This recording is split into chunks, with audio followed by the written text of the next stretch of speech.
vocês estão me ouvindo? Tá tudo bem aí?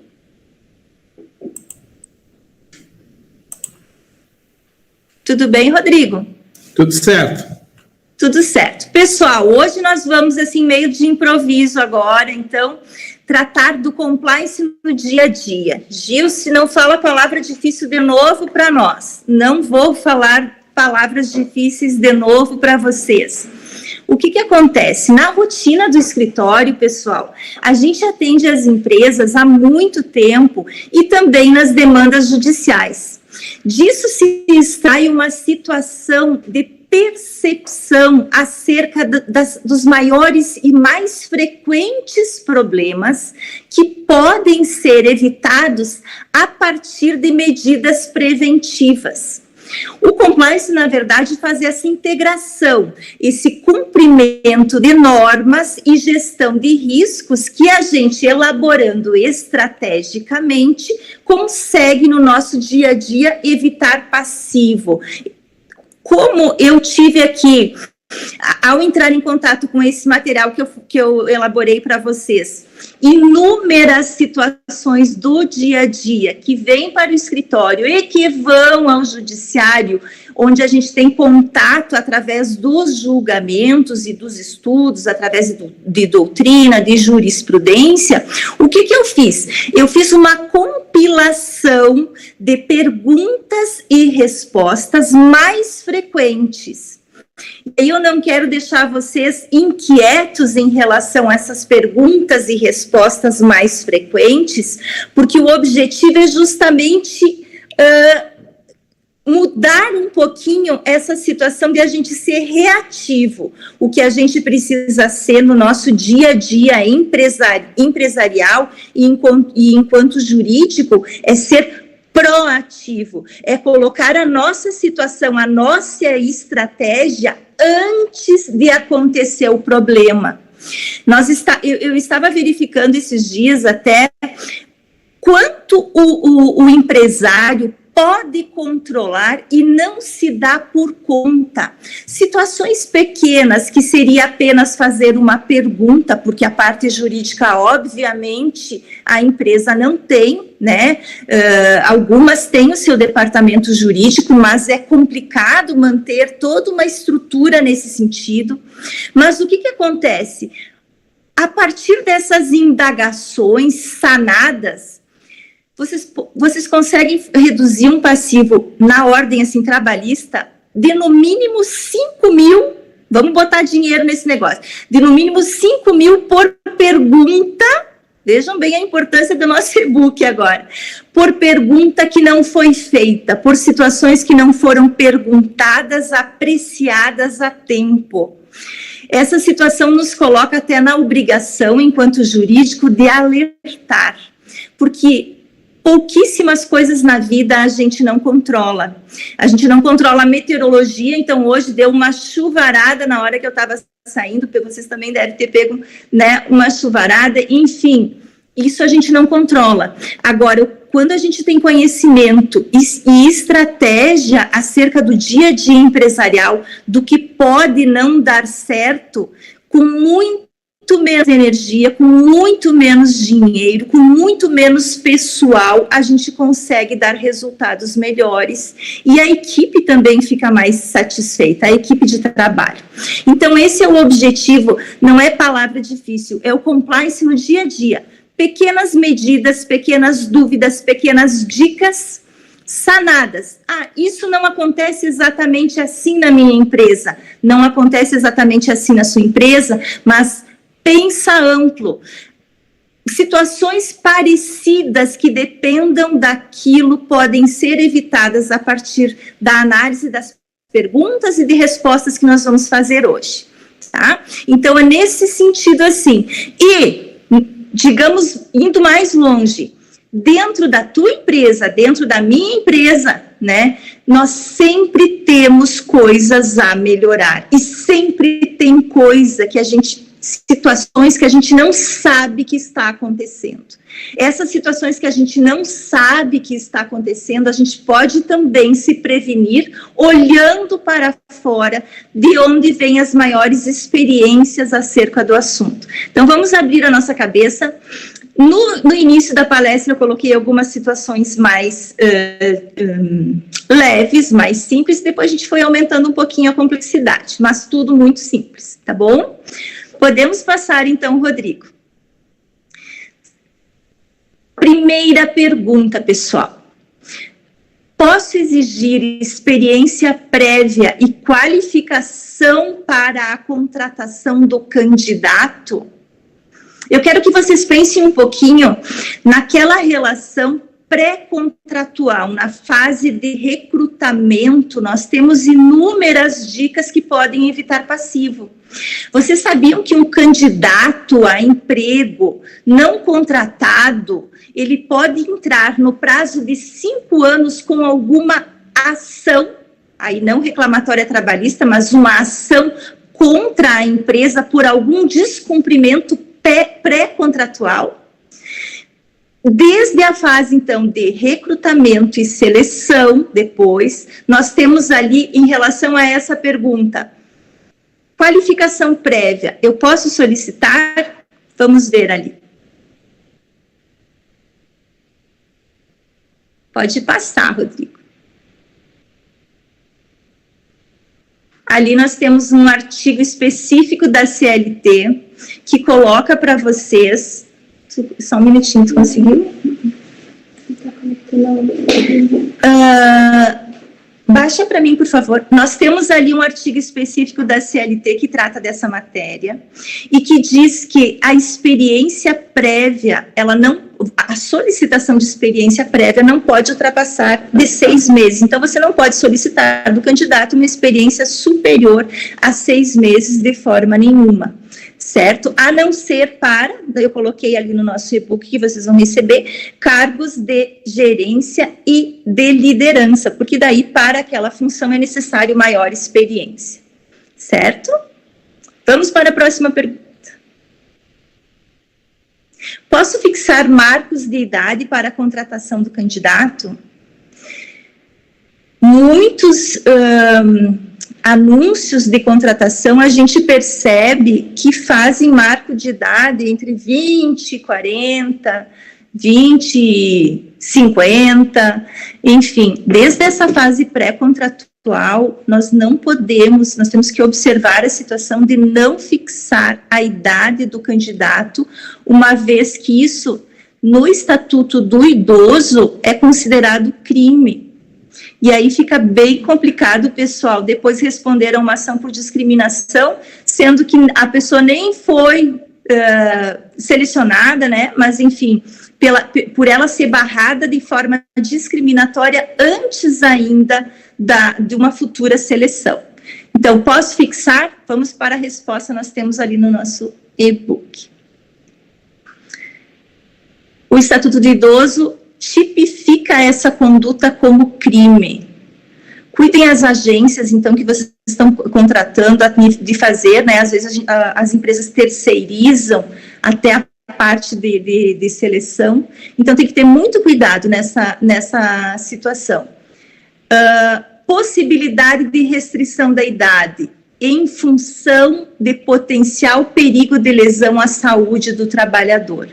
Então, tem situações em que, por força de que o trabalhador, de alguma forma, naquela peculiaridade, ele vai ficar exposto a algo que não condiz com a sua idade, aí sim é possível, numa exceção, fixar a idade máxima, né? Podemos passar.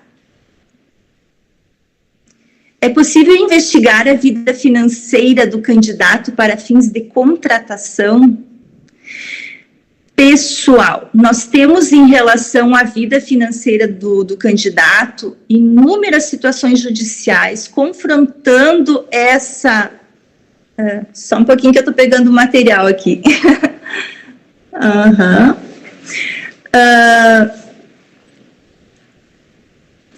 Não, nós estamos aqui numa situação...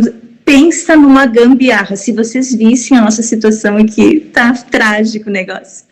Mas, enfim, pessoal, investigar a vida financeira do candidato significa causar um problema moral de gravidade. A gente não se dá por conta disso, mas essa discriminação ela já foi julgada inúmeras vezes e não é possível, porque o objetivo de SPC e Serasa, ele é para proteger o crédito enquanto sociedade que precisa de crédito, que as coisas funcionem, que as coisas se paguem, mas não pode ser um obstáculo, uma barreira para a contratação de um trabalhador.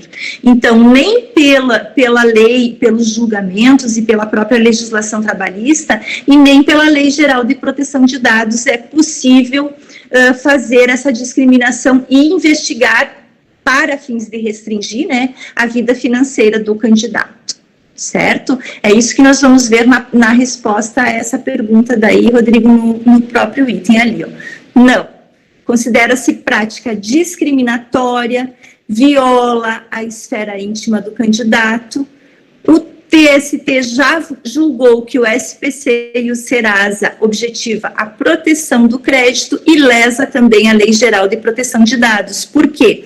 A finalidade da coleta desse dado para fins de emprego não precisa ver SPC e Serasa, não precisa ver a vida financeira, né? É um desvio de finalidade. Podemos passar para a próxima. Se vocês tiverem dúvida, vocês podem perguntar ali no chat. Posso restringir a contratação em razão de antecedentes criminais? Essa é uma pergunta muito comum aqui no escritório e já aconteceu também durante a relação de trabalho.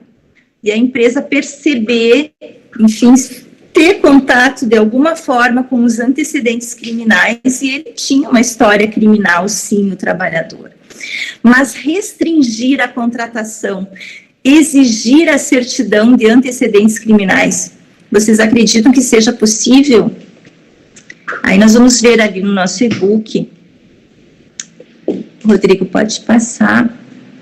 Ali. O TST já julgou essa matéria e caracteriza dano moral à solicitação de certidão de antecedentes criminais.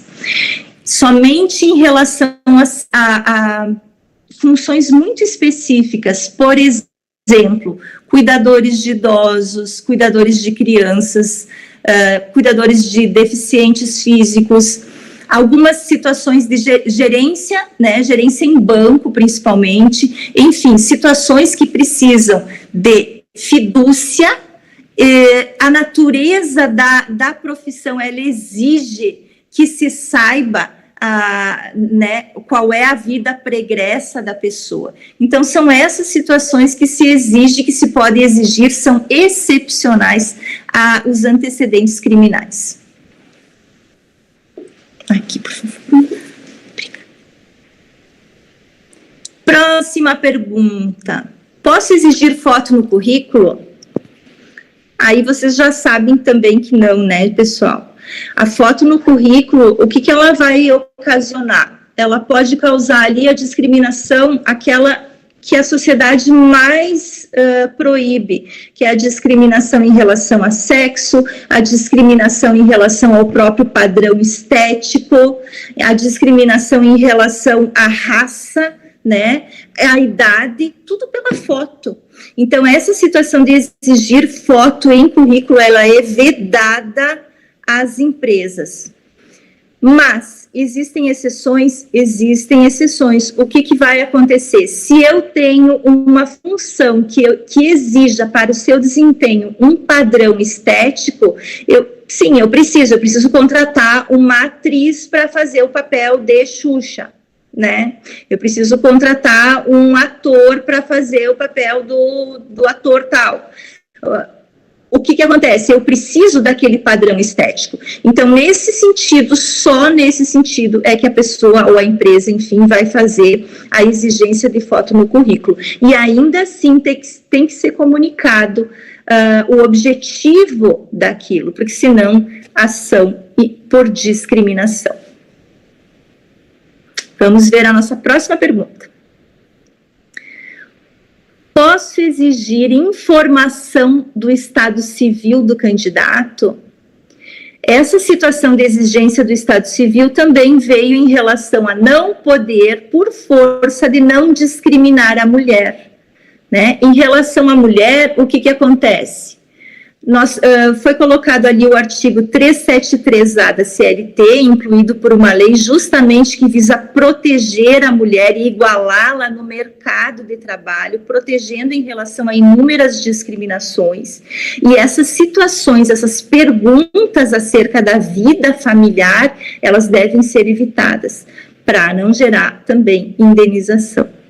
Aí parece que não dá para fazer nada, né? Não dá para fazer muita coisa, mas essas em especial já foram julgadas desfavoráveis para as empresas. Então é aqui que a gente tem que ter aquele cuidado para não repetir atos que já foram julgados nesse sentido. Ou, se é necessário fazê-lo, termos na empresa o registro do porquê estamos fazendo dessa forma. Quando a legislação ela coloca regras para a gente cumprir, ela não diz que a gente não pode cumprir nada, ela diz que a gente pode cumprir daquela forma. Então, isso que a gente fala tanto do compliance, quando a gente cumpre da forma que a legislação nos coloca, a gente se adequa a isso e coloca essa adequação em relação à missão, à visão, aos princípios, os valores da empresa, aí a coisa funciona de uma forma a evitar futuros processos. Então, vamos para a próxima pergunta. Número 7. Posso exigir exame médico para atestar o estado gravídico da candidata ao emprego? Essa também nós temos inúmeras situações, pessoal, com grávida, envolvendo grávida, não tem, vocês sabem que não é possível, até pela mesma legislação que eu disse que foi incluída ali na CLT, do 373A, garantindo à mulher os direitos relativos a essa situação gestacional, para que ela não tenha discriminação. Então, um exame médico para testar a gravidez dela, ou não estado de gravidez no início da contratação, é vedado, proibido, para evitar justamente essa discriminação, esse alijamento da grávida em relação, ou da mulher, no caso, em relação ao emprego, à empregabilidade, né? Agora, nas funções que não tem relação, que não é possível admitir uma gestante para aquela função, a exemplo de uma técnica, eu coloquei um exemplo para vocês, uma técnica em radiografia em relação aos raios, enfim, né, nós temos também uma legislação expressa da aeromoça, por conta da despressurização das cabines, a gestante ela não pode ser exposta a isso, ela não pode trabalhar. Então, a legislação, ela excetua algumas situações onde é possível selecionar. Afora essas situações, não é possível pedir o exame gravídico, tá? E a nível de compliance, no momento do desligamento, o que acontece? Muitas mulheres pedem demissão ou são demitidas sem saber do estado gravídico. E aí nós tivemos já várias empresas que depois de 1-2 meses nos comunicaram que a empregada retornou dizendo que estava grávida ao tempo do contrato de trabalho. E aí cabe reintegração. Não existe uma fórmula mágica para evitar essa situação, realmente é uma situação muito difícil, né, porque esse estágio gestacional ali, ele impõe ao empregador que reintegre a gestante ao seu quadro ou indenize todo o período de estabilidade. Existe um documento que em algumas empresas a gente achou por bem fazer na saída da gestante, da trabalhadora, que não se sabe ainda se será ou não gestante, se está grávida ou não, porque não tem como fazer o exame, né? No sentido de que se ela descobrir, verificar, tiver ciência da gravidez nos próximos meses seguintes ao desligamento, que ela retorne à empresa, que ela mesma comunique à empresa para fins de reintegração. É um documento a nível de compliance, de gestão de risco nesse sentido, justamente para que a empresa não precise indenizar todo o período, que justamente o que a lei quer é que a grávida não fique desassistida, então que ela possa retornar ao trabalho e ali que ela seja reintegrada, mas preste o trabalho para receber. Haja a contraprestação em relação à sua remuneração. Então esse é um documento paliativo, mas que em algumas situações é importante fazer. Né, as empresas que tiveram maior problema com isso podem tentar uma gestão desse tipo de risco com esse documento, para evitar um período grande e até para evitar algumas situações de má-fé da trabalhadora, porque tem trabalhadora grávida, sim, que deixa de comparecer, ela tem a prova de que a concepção foi durante aquele período laboral e ela deixa transcorrer meses. E existem situações assim, vocês sabem disso, infelizmente, porque o objetivo dela, no caso, é ganhar a indenização e não a reintegração, não ter que trabalhar naquele período, né, estabilitário. Então, essa medida de compliance é uma medida alternativa boa e em muitas situações já foram usadas. Vamos para o número 8. Quem arca com a remuneração da empregada contratada para função ou atividade em ambiente insalubre, totalmente insalubre, constatada desse. Então, você está com uma grávida, né? Enfim, a empregada engravidou e o teu ambiente é insalubre. Como é que fica essa situação? Nós vamos verificar ali na resposta que nós temos duas situações bem distintas ali, até pela lógica, né? Se você tem um ambiente que você pode colocar a trabalhadora que engravidou, ou também a lactante, né? Tem a proteção lactante. O que acontece? Você colocando ela num setor que tem salubridade na empresa, você continua remunerando ela continua fazendo a prestação de serviço normal. Agora, se não existe na empresa ambiente salubre para o desempenho das atividades dessa gestante, a gravidez é considerada de risco, ela é afastada e ela vai estar recebendo do INSS, pela Previdência Social. Tá? Então, se não aconteceu, se aconteceu com vocês, tem essa situação típica.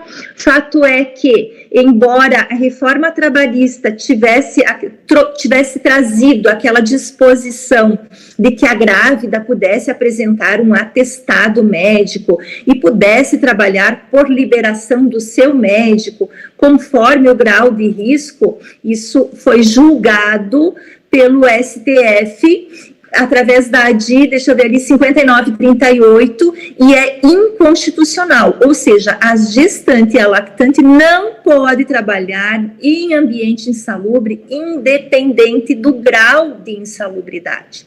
E aí, ou ela é relocada para um setor salubre, ou ela é colocada, tida em afastamento, né, tida como em situação de risco, a empresa encaminha lá o INSS e ela vai estar durante todo o afastamento recebendo da empresa, mediante compensação futura, com as situações previdenciárias, as contribuições da empresa perante o INSS. E ali eu fiz uma subpergunta, porque a gente daí fica pensando, tá, mas e o adicional de insalubridade, né, nesses casos, porque ela tem direito ao adicional, mas aí ela foi afastada do risco. Ela não está exposta mais àquele agente insalubre que é o motivador de toda essa situação. Então, ela continua ganhando o adicional de insalubridade? Sim, ela deve continuar ganhando o adicional de insalubridade, certo? A gestante, ela não pode ter o salário dela prejudicado em hipótese nenhuma. Quando o STF julgou a situação da insalubridade, essa parte ele não julgou. Então, nessa parte, continua valendo que a gestante, sim, vai estar percebendo, vai ter que receber o adicional de insalubridade. Embora que, não sendo gestante ou lactante, outro trabalhador ou outra trabalhadora afastada de uma situação de insalubridade perde o adicional porque é um salário condição. Então, é só nessa situação excepcional ali da gestante e lactante. Dúvidas, pessoal? Se tiver, vocês perguntem, o Rodrigo me repassa, porque eu não estou conseguindo acompanhar o chat aqui. Posso ser responsabilizado por desistir de formalizar o contrato de trabalho ou quebrar a promessa de contratar? Pessoal, essa é uma outra situação que gera muito processo. E veja, o cara nem foi contratado lá, né? Agora, eu coloquei ali, até vou pedir para o Rodrigo já passar. Sim, você pode ser responsabilizado. Eu gostaria que você prestassem atenção nessa parte ali também, porque são consideradas essas condutas de quebra dessa promessa de contratação, de confiança, de lealdade e de boa-fé, que é sempre penalizado pelo judiciário dentro da estrutura do nosso ordenamento jurídico. Não importa se é um candidato, se nem foi contratado, se nem tem todas as habilidades para ser contratado, se ele ia ser eliminado mais para frente, não importa se essa quebra de confiança, lealdade, boa-fé contratual, ela se dá durante as contratações, isso a nível de direito civil, de direito do trabalho, de lei geral de proteção de dados. O nosso sistema, ele sempre vai estar alerta no sentido de verificada a quebra de confiança, de lealdade e de boa-fé em qualquer tipo de contrato, ele vai reprimir. Então, levem isso para vocês em relação a todos os contratos, não só ao contrato de trabalho. E aí, na situação que eu coloquei dessa fase pré-contratual ali, do candidato, nós temos que ter esse cuidado assim, ó. Após a comunicação de aprovação em processo seletivo, cuidado para não comunicar, você foi selecionado e depois não chamar. Lá se vai um processo. E você está no risco por 5 anos, que é o prazo de prescrição relativa a esse tipo de ação. Outra situação comum que acontece ali é quando o candidato, ele não é mais, como é que eu vou dizer, não continua na fase ali de seleção e admissão, mas ele já tinha feito o exame admissional. Então, ele tem aquela expectativa quase que certa de contratação. Alguns casos que a gente verificou, já tinha feito o admissional e já tinha aberto conta para receber o salário.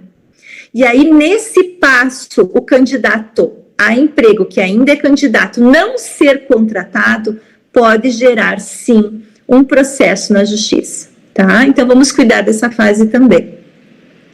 Aliás, em relação a salários, já que nós estamos falando isso, antes de eu falar da pergunta 10 ali, ontem veio uma pergunta interessante, se a gente pode fazer o pagamento de salário por Pix. Eu não sei se vocês já estão vendo isso nas empresas ali de vocês. Nós temos que ter um cuidado, pessoal. O Pix, ele tá aí, né? É novidade, é rápido, vale a pena. Dá para fazer pagamento, inclusive, no sábado, senão a gente tem que adiantar para sexta-feira, né? Não pode deixar. Mas o fato é que nós temos que diferenciar a situação do Pix, porque ele não é admitido pelo Banco Central para conta salário. E a conta que vale a pena para o trabalhador é a conta salário, porque ela não tem taxa, ela não tem tarifa. Então, até nisso, ontem veio uma dúvida muito pertinente. Eu posso impor aos meus trabalhadores o recebimento por Pix? Para mim é muito mais fácil? Não, de forma nenhuma. Com essa explicação prévia que eu dei, vocês já verificaram que não é possível. Somente nesse momento, pelo menos, é claro que a coisa não está amadurecida ainda, mas nesse momento, a cautela que se deve ter é de o trabalhador solicitar ele o pagamento por Pix, inclusive informando a chave para o referido pagamento. Ele faz essa solicitação, mas a empresa impor o pagamento por Pix não é possível, porque seria lesivo ao empregado, que vai ter que abrir, então, um outro tipo de conta, que não é a conta salário, e aí ele tem que assumir as taxas respectivas, tá bom? Então, assim, aqui tem pergunta todos os dias das mais variadas. Vamos ver, nós estávamos no 10. Preciso colocar no contrato de trabalho cláusula de sigilo ou confidencialidade? Pessoal, vocês têm uma arma poderosa dentro da empresa, que é o contrato de trabalho. Nós temos uma cultura de muito tempo atrás que tem que ser transformada, porque o contrato de trabalho, ele não pode ser padrão, ele é padrão em relação àqueles empregados que têm as mesmas disposições a serem cumpridas, ok, mas o contrato, ele pode sim reger. E a gente tem que usar essa prerrogativa legal de colocar lá disposições importantes para a empresa. Inúmeras são as disposições importantes a serem colocadas conforme o tipo de atividade. Então, essa pergunta, preciso colocar no contrato de trabalho cláusula de sigilo ou confidencialidade? Não, eu não preciso, mas eu devo sim. Se a tua empresa trabalha com projetos industriais, se a tua empresa trabalha e aquele trabalhador em específico ou aquele setor, ele vai estar trabalhando e tendo contato com o know-how da empresa, é de grande valia a cláusula pactuada por escrito. Isso gera, assim, daí, um direito da empresa exigir fielmente, sem uma discussão acerca disso, porque está escrito. Outras cláusulas importantes de vocês colocarem no contrato de trabalho, além dessa de confidencialidade, são as cláusulas de permanência, a cláusula de exclusividade, inúmeras outras situações que existe a possibilidade de contratar. Situações que dê para descontar, por exemplo, quebra, danos a equipamentos, a veículos da empresa, a máquinas que o trabalhador utiliza, porque às vezes a celulares corporativos, né? Nós temos essas situações também muito solicitadas aqui, e a gente sempre pede, vamos mudar o contrato de trabalho, vamos colocar essa possibilidade de descontar os danos por desleixo, por culpa, por dolo, né? Além de ter uma previsão expressa na CLT nesse sentido, é muito importante ter essa cláusula para evitar discussões, certo? Então, a resposta 10 ali, no fim eu fiquei falando, o Rodrigo não passou.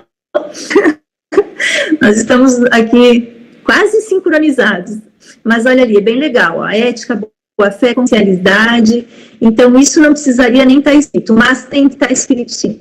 Pessoal, a gente tem que esperar um retorno muito maior em relação ao que está escrito do que só o que é esperado pela sociedade. Tá? Então, cuidado com projetos, know-how, segredos industriais, cláusula de confidencialidade. Vamos, então, para o número 11.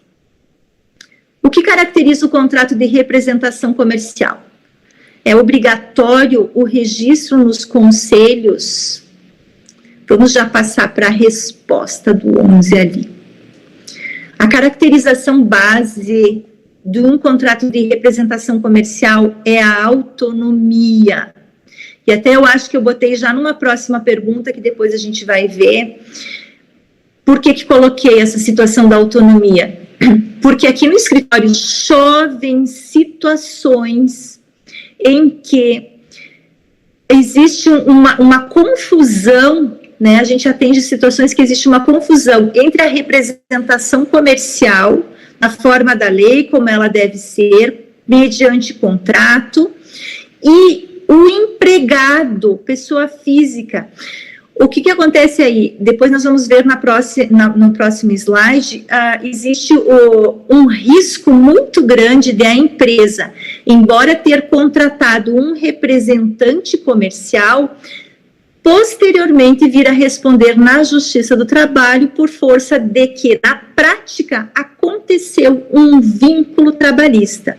Então, respondendo primeiramente aquela primeira pergunta, o que caracteriza a representação comercial é a sua autonomia. É aquele trabalhador, o representante, não vou nem falar para não confundir, é o autônomo que faz uma mediação de negócios mediante comissionamento, tendo até a possibilidade, óbvio, de ter uma parte fixa, mas ele guarda total autonomia no desenvolvimento do seu trabalho. E é, sim, obrigatório que ele tenha registro junto ao conselho, tá?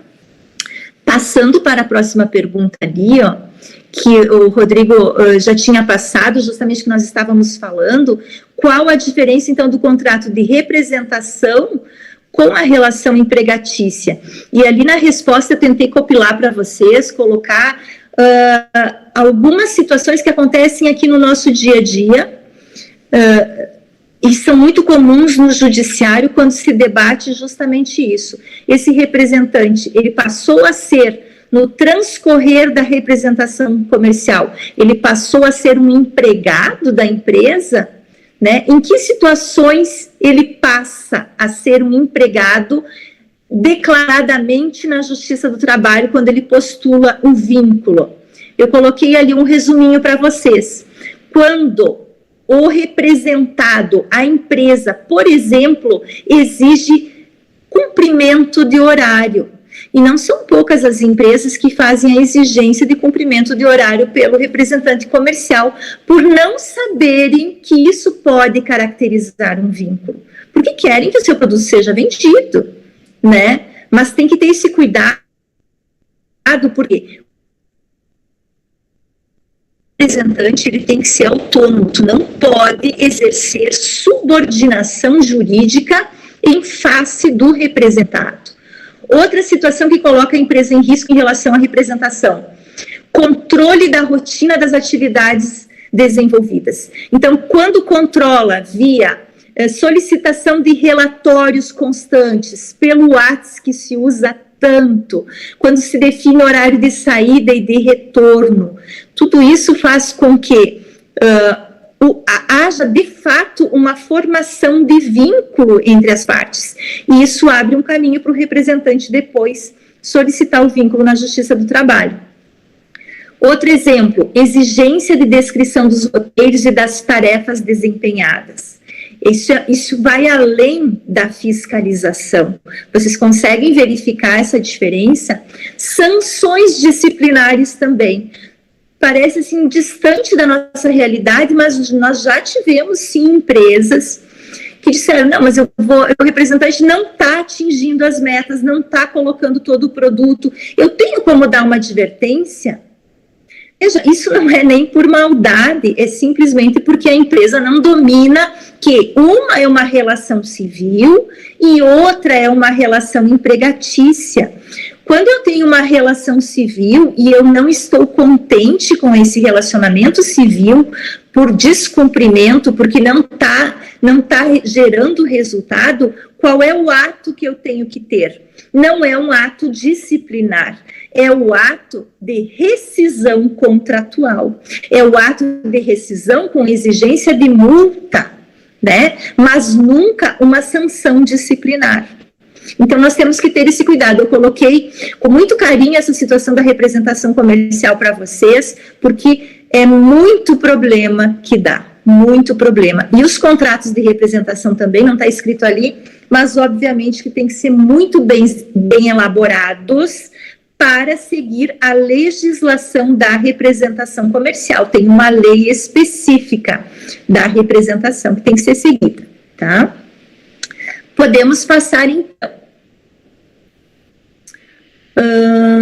Essa parte é uma explicativa que eu coloquei, eu acho que eu já falei, que se tiver entre o representante e o empregado subordinação jurídica, pessoalidade, né, sempre aquela pessoa, habitualidade, que é a não eventualidade, ele trabalha continuamente para a empresa, onerosidade, obviamente, né, pagamento mediante remuneração, e realização por pessoa física, pode dar risco de vínculo de emprego. E aí, o contrato de representação, que às vezes é até verbal, a gente vê muitas situações que nem tinha contrato, ou era um contrato mal elaborado, e na prática, no dia a dia, havia um vínculo de emprego.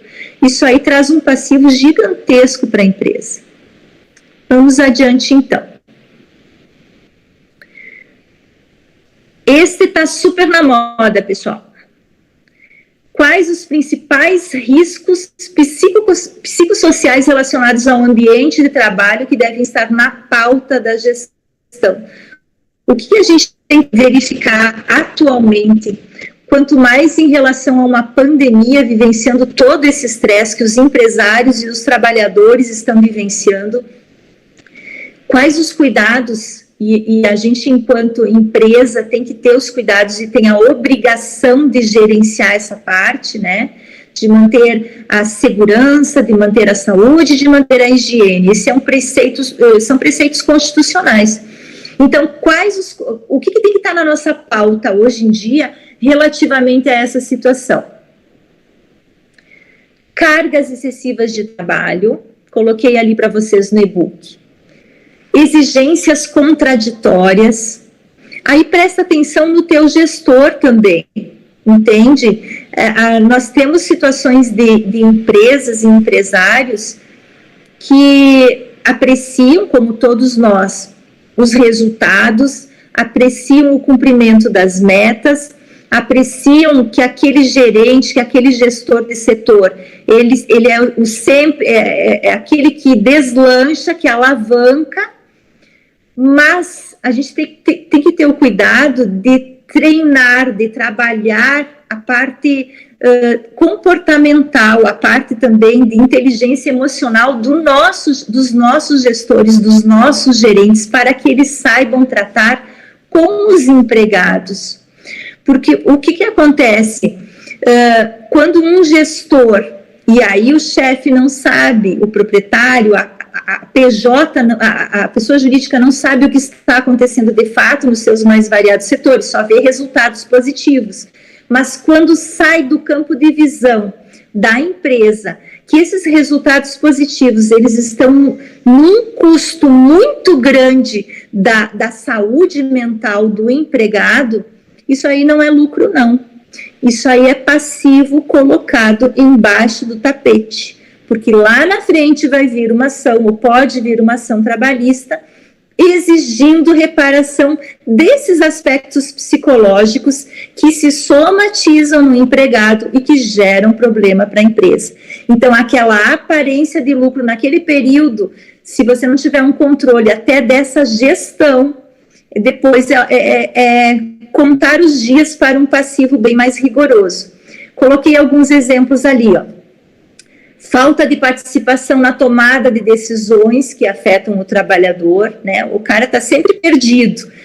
Claro que ele não tem poder decisório na empresa, mas ele recebe ordens contraditórias, exigências além do que ele é capaz de realizar.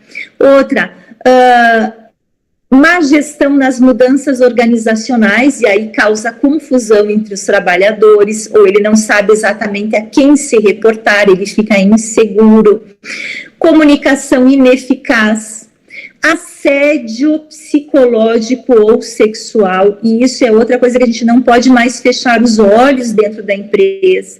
Tem que ter um canal de denúncias, um treinamento para haver denúncia antes que essa denúncia aconteça através do próprio trabalhador ou do Ministério Público. E aí nós entramos já nessas modalidades mais específicas, e a primeira ali é como se caracteriza o assédio moral. Quais as modalidades do assédio moral? Eu já fiz uma palestra para a Unindústria acerca do assédio moral. Nós temos, assim, situações de assédio que as empresas não se dão por conta que estão acontecendo, porque se trata de assédio horizontal, e isso significa, de uma forma muito simples, entre os trabalhadores, na medida em que um faz piadinha de mau gosto com o outro, reiteradamente, né? Não é uma situação esporádica, mas lá naquele setor, a piada do mais baixinho do mais gordinho, do espinha. Essas situações aí, quando o empregador fecha os olhos, ele não pode dizer depois, a nível de justiça, que ele não sabia que estava acontecendo, porque o assédio é uma prática reiterada. Ele, como eu falei, não se configura em situações excepcionais. E aí, quando há uma reiteração dessa prática, às vezes até por WhatsApp, isso acontece nos grupos da empresa ou nos grupos dos empregados, a empresa ela tem que ver essa situação e tomar medidas preventivas e de punição também, porque depois quem tem que fazer o pagamento da indenização é ela. Existe também o assédio vertical, que é aquele do superior hierárquico, do chefe de setor em relação ao empregado, né? E também do empregado em relação ao superior hierárquico, já tivemos situações assim. E existe o assédio organizacional, da própria organização. É aquela organização, aquela empresa que trabalha no medo.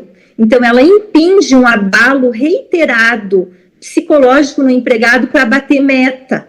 Ao invés de ser um estímulo ao bater meta, a importância do bater meta, ela coloca isso na cultura do medo da demissão, do medo do constrangimento. Todas essas condutas reiteradas de assédio, elas são penalizadas fortemente pela Justiça do Trabalho, tá? E pelo Ministério Público, obviamente, também. Nós temos que enfrentar mais uma pergunta ali, o que diferencia o assédio moral do sexual?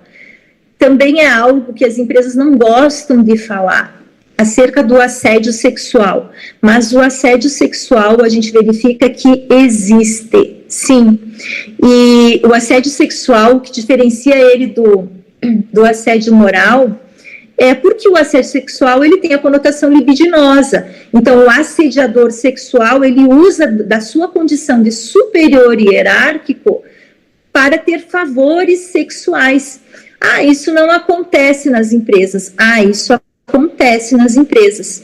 E quando acontece nas empresas, isso vira notícia, não vira só ação. Então, é muito importante que agora, de novo, a gente cuide das pessoas chaves, das pessoas cabeça que a gente tem nos nossos departamentos, que a gente tenha esse olhar para evitar tanto o assédio moral quanto o assédio sexual, porque a reputação da empresa, além das indenizatórias, ela fica manchada. Ontem mesmo nós tivemos várias notícias acerca de assédio sexual, né, na mídia. Vamos tratar agora, eu acho que a palestra ela vai ter que ter uma fase 2, Rodrigo, não sei se é possível, porque tem muito mais pergunta ali, né? Opa, deu um probleminha. Mas, enfim, tem muito mais pergunta aí. Aí, o que nós podemos fazer? Nós podemos terminar a síndrome de burnout e depois continuarmos em outra oportunidade. De qualquer forma, vocês vão estar recebendo o e-book, né? E vão poder ler ele, mas aí a gente pode conversar também e também responder outras perguntas no chat, tá? Gilcê, temos 10 minutinhos aí, daí, se tu quiser. Então vamos tentar avançar um pouquinho mais. Gente, vocês já ouviram falar, tenho certeza, da síndrome de burnout. Tem gente que fala diferente, burnout, enfim, mas é um termo americano, é um termo, na verdade, em inglês. Esse termo em inglês ali, ele tem essa conotação do queimar por fora, queimar integralmente. Queimar a pessoa por inteiro significa um estresse relacionado ao trabalho tão excessivo que o trabalhador, ele fica completamente sem energia. Ele passa a ter problemas físicos, problemas emocionais e problemas psicológicos. E ali na descrição da resposta, ali vocês vão se enxergar ali, ó. Eu estou me vendo em tudo que é sintoma ali, ó. Sintomas físicos, fadiga, distúrbio do sono, dores musculares, problemas cardiovasculares. Nós como jurídico e vocês como RH, financeiro, como gestores, como empresários, estão enfrentando uma pandemia, com todos esses sintomas, eu tenho absoluta certeza, né? Mas isso tem se agravado, pessoal, e a gente tem que ter esse cuidado. Eu tenho recebido empresários aqui no escritório, ontem mesmo recebi, e os empresários, fazendo um parênteses aqui nessa situação, estão muito exauridos, estão muito cansados e se sentindo reféns dos empregados, com medo de dar uma advertência, com medo de demitir, com medo de tudo. Tem gente que está aguentando empregado que está com condutas completamente incompatíveis ao desempenho do trabalho, em situações até atrapalhando toda a condução de trabalho daquele setor, e a empresa vai procrastinando a advertência, a suspensão, a demissão, e vai trazendo para si toda essa carga de gerenciar, buscar dinheiro em banco, fazer a coisa dar lucro e ainda gerenciar as fragilidades emocionais dos empregados. Então, está bem complicado. Se alguém está se identificando com esses sintomas, não se sinta só, porque está todo mundo meio assim. Mas, aqui eu puxo vocês de novo para a nossa realidade. O empregador, ele tem a obrigação constitucional de colocar um ambiente de trabalho adequado, seguro e salubre. Então, aqui diz respeito, sim, a gente ter cuidado em relação às metas dos empregados, em relação àquele ambiente, o clima organizacional, ter aquela medida de um clima bom, manter as boas equipes, né? E ter essa atenção para o assédio sexual, para que não aconteça, em especial, essa fadiga do empregado a ponto de ele ser afastado para a Previdência Social ou sair do emprego, e aí nós enfrentamos a alta rotatividade, né? Porque ele vai ficar com aqueles sintomas ali, ó. Falta de concentração, redução da memória, redução da capacidade de tomar as decisões. Isso numa empresa que trabalha com maquinário pode levar a agentes muito graves, né? Quadro depressivo, negatividade, irritabilidade. A gente nem quer uma pessoa assim nos nossos quadros, então vamos cuidar para que o trabalho seja gerenciado de uma forma que não cause essa síndrome de Burnout, tá? Ou de burnout, que a gente chama. E ali eu coloco uma dica, ó. Ali, gerenciar a duração do trabalho, cuidado com a cobrança de resultados, de metas. Não vou mais ter meta. Tem que ter meta, tem que ter resultado, só vamos cuidar da forma como é colocado. Todo mundo quer eficiência e produtividade, senão não tem por que a gente trabalhar, né? Mas a gente tem que ter esse cuidado para gerenciar os níveis de estresse no ambiente laboral e não acometer o empregado dessas doenças que podem gerar um afastamento, né? Consequências da síndrome de burnout. Qual a responsabilidade do empregador? Ali nós temos as consequências, então. Esgotamento e falta de motivação, distanciamento mental do trabalho dos colegas. Cuidem, de repente vocês têm alguém na equipe que está assim, vamos ter esse olhar, né? A queda no desempenho, perda de entusiasmo, de ânimo. E a responsabilidade do empregador é total, responsabilidade objetiva, não é nem, ela independe de culpa. A responsabilidade, ela é provando-se que aconteceu um acometimento através de um laudo médico e que o empregado está com síndrome de burnout, né, de burnout, ele gera automaticamente a indenização vindo, né, porque é uma doença relacionada ao esgotamento no trabalho, tá? Obrigação, mais assim, a obrigação do empregador. Olha uma pergunta do nosso dia a dia também. O que fazer quando o funcionário não usa o EPI? Jesus, como perguntam isso. E aí eu quero lembrar para vocês uma coisa que também eu sempre falo. Vamos ter regulamento interno colocando tudo isso que eu já falei para trás e também o que acontece, as penalidades, a importância e as penalidades acerca do uso de EPIs. O empregado precisa usar EPI, porque a empresa sabe quanto custa um acidente de trabalho. E ela é que vai ter que responder pelo acidente, pela estabilidade, pelo afastamento, vai ter que ter outra pessoa no lugar. Então, o acidente de trabalho é muito nocivo. E qual é a participação preventiva do empregado nisso? A participação preventiva é o uso do EPI. Então, o empregador precisa determinar o uso, fiscalizar. Eu coloquei ali algumas dicas. Registrar tudo, desde a entrega, vocês sabem, a frequência, a troca, a qualidade, fazer os treinamentos, né? Manter as políticas internas, então é o regimento interno ou regulamento interno, colocando essa política e treinando o empregado para esse uso, estimular ele de todas as formas e fiscalizar o uso, e no caso de um descumprimento, não, ele não está usando o EPI, usa as penalidades colocadas ali no teu regulamento interno, já estão dispostas, já é uma regra, ele já está treinado nesse sentido, ou seja, ele não tem por que não cumprir. E aí você coloca assim, você vai impingir as penalidades. Advertência, suspensão, até a demissão por justa causa, sim. Só que aí tem que ter todo um histórico de registros relacionado a isso. Certo? Pessoal, nós temos ainda, deixa eu ver, vamos tentar mais uma. É seguro fazer a rescisão do contrato de trabalho por acordo? Essa o pessoal pede muito e eu tenho dicas valiosas, viu?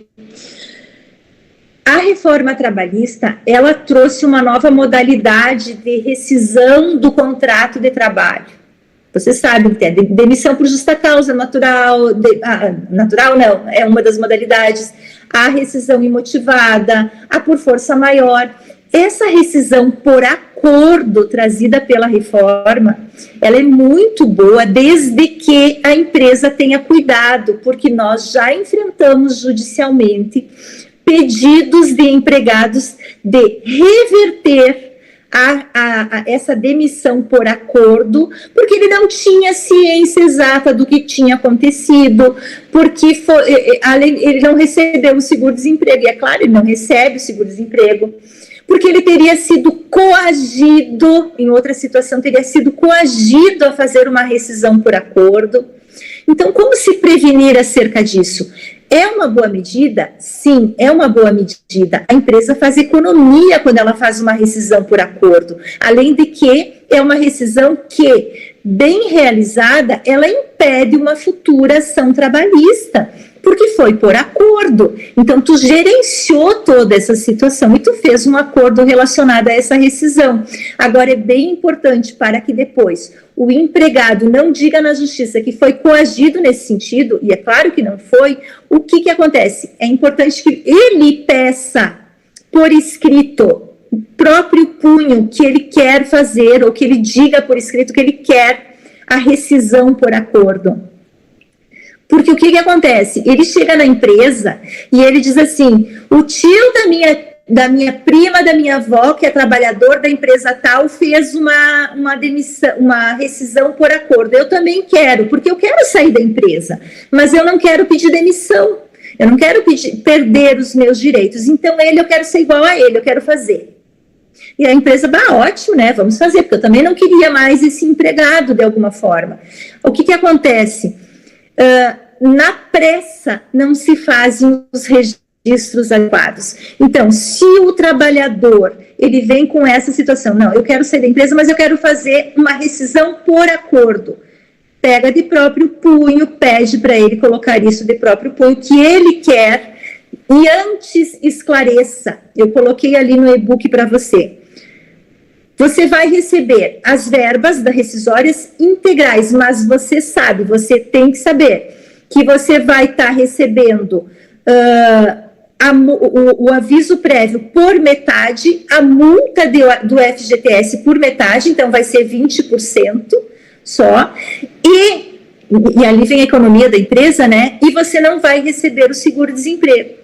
Então, se ainda assim ele quiser a rescisão por acordo, ele faz a próprio punho esse pedido e a gente arquiva, para depois não haver um pedido de reversão disso com o pagamento de todas as diferenças e ainda de dano moral.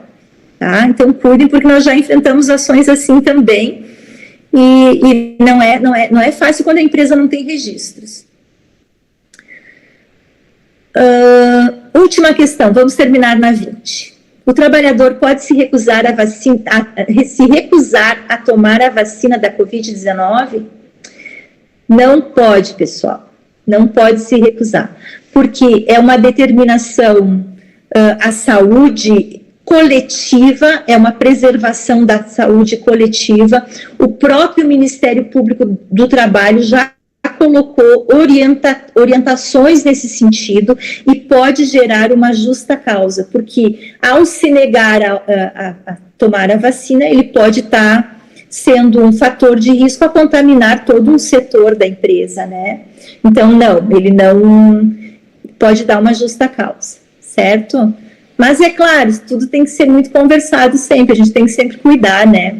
Orientar, às vezes é medo, às vezes é insegurança, então uma orientação vale muito nesse momento, tá? Rodrigo, vamos finalizar ou vamos partir para a próxima pergunta? Quanto nós temos de tempo? Acho que podemos finalizar, doutora. Não tem problema, não. As outras três, inclusive, já tivemos 2 palestras sobre o tema, então acho que são só 3 perguntas, mas são 3 palestras que a gente já teve, então elas vão, já no e-book ali, já vai auxiliar o pessoal, Gilson. Show de bola. Então, vamos finalizar. Com a LGPD, eu posso manter as câmeras de segurança na empresa? Gente, vocês lembram a Lei Geral de Proteção de Dados? Ela considera os dados privativos, ela não permite uso indevido de nenhum dado. E a imagem, o áudio são dados de identificação. Então, o que acontece? A empresa tem as câmeras de segurança. Eu mantenho as minhas câmeras de segurança, não estaria nesse sentido afrontando a Lei Geral de Proteção de Dados, usurpando da imagem do trabalhador? Não, mas algumas medidas são importantes. Você vai manter as câmeras de segurança. Isso já era uma medida anterior de conformidade em relação à privacidade do trabalhador. Então, continua na mesma linha, só que é importante sempre para os trabalhadores novos que não saibam ainda que tem as câmeras de segurança, informar que a empresa tem câmeras de segurança, ter os indicativos, que os filmados, todos os que já estão então na empresa, os que vierem, os novos admitidos, saibam desse monitoramento da imagem e som, se tiver som também. Essa imagem, ela tem que se limitar à segurança, é uma câmera de segurança, então não pode ser usada num processo judicial para justa causa. Aí o empregado, ele tem uma câmera de segurança ali para que ele tenha segurança, para que a empresa tenha segurança no seu ambiente de trabalho. Você não pode usar isso para denegrir a imagem dele em algum momento por alguma coisa que ele tenha cometido, e nem franquear essas imagens para terceiro. Então, pela Lei Geral de Proteção de Dados, tem que respeitar a finalidade. É uma câmera de segurança para segurança da empresa e do próprio trabalhador. Não posso desvirtuar essa parte assim. É claro que não pode ter essas câmeras em relação a colocadas em banheiros, em refeitórios, né, para não atingir a intimidade dos empregados. Nós colocamos mais alguma dica ali. Não focar em pessoas específicas, eu acho uma boa dica, né, no ambiente em geral. E manter, mais uma vez, normas internas acerca da realização das filmagens. Tenha por escrito isso, tenha isso no teu regimento interno, que você tem câmeras de segurança. Porque daí, na hora do treinamento acerca do regimento interno, todos vão estar sabendo, né, que existem essas câmeras, e isso é o princípio da informação e da transparência que é exigido pela LGPD, pela Lei Geral de Proteção de Dados. Disponibilizar os registros somente para as autoridades e pessoal responsável, se necessário. Nesses tempos aqui, nós tivemos uma situação parecida. Uma pessoa nos consultou e ela foi numa empresa. A empresa ela é toda envidraçada, ela é de esquina e ela tem câmeras de segurança. Essa pessoa procurou a empresa porque ela teve um abalroamento na frente da empresa. E ela pediu as imagens, ela pediu as câmeras de segurança daquele dia, enfim, e a empresa, com base na Lei Geral de Proteção de Dados, não cedeu, né? Então, eu pedi para ela se dirigir ao município para ver pelas câmeras ali do município, se ela conseguia resgatar as imagens para provar a culpa em relação ao acidente, mas a empresa já, com base na Lei Geral de Proteção de Dados, já disse para ela, olha, eu tenho um monitoramento, mas o meu monitoramento é para a câmera de segurança da minha empresa, dos meus empregados. E, ok, é isso aí, tá? Não estou dizendo para vocês não ajudarem quando acontecer, né? Mas isso vai do pensar. Nada pode ser sem pensar, tem que ver o alcance dessa situação. Agora, se um juiz, por exemplo, num processo judicial, pede as câmeras de segurança, aí, claro, que você tem que expor, né? O sócio que se retirou da sociedade responde pelas ações trabalhistas? Isso também tem muita indagação aqui no escritório e muita indagação judicial, tanto para o bem quanto para o mal. O sócio responde pelo período em que ele foi sócio por 2 anos, é o prazo que ele responde. Mas esse período, pessoal, é contado da alteração da retirada dele na junta comercial. Então, quando há uma alteração contratual, vocês não podem fazer isso simplesmente de gaveta e o sócio achar que ele está livre, passou 2 anos, uhul! Não passou 2 anos ao tempo do registro na junta comercial da respectiva documentação, tá? Vamos ver se tem mais alguma. Essa é legal, ó. Ontem eu tive questão sobre isso pelo SMS. Posso ser intimado por oficial de justiça pelo WhatsApp? Pode. Não estranhe, você está sendo intimado de verdade. Quando você receber pelo WhatsApp uma intimação, acesse, claro, a gente tem todos os cuidados para não entrar numa fraude, né? Mas a justiça, tanto os tribunais do trabalho quanto os tribunais estaduais, em razão da pandemia, eles têm aceito essa intimação por e-mail, por WhatsApp, desde que haja visualização, né? Ontem nós tivemos uma situação que foi por SMS, e aí o que acontece? A pessoa visualizando, o oficial de justiça certifica que a citação ou a intimação foi concluída, o ato está perfectibilizado. Então, cuidado com os atos que vocês recebem. E o CNJ, por fim, ali considera válida, né, esse tipo de ato por conta da pandemia, uma flexibilização em tempo, né, pelo distanciamento social. Tá bem? Pessoal, desculpe, eu estou aqui com o celular, não consigo ver vocês, não consigo ver o chat, não consigo ver nada, mas está tudo certo, sabe? Consegui passar para vocês, a gente vai mandar o e-book, espero que vocês tenham gostado. Eu não sei se vocês conseguem abrir a câmera para a gente fazer um print, depois postar nos stories. Se vocês quiserem botar dúvida,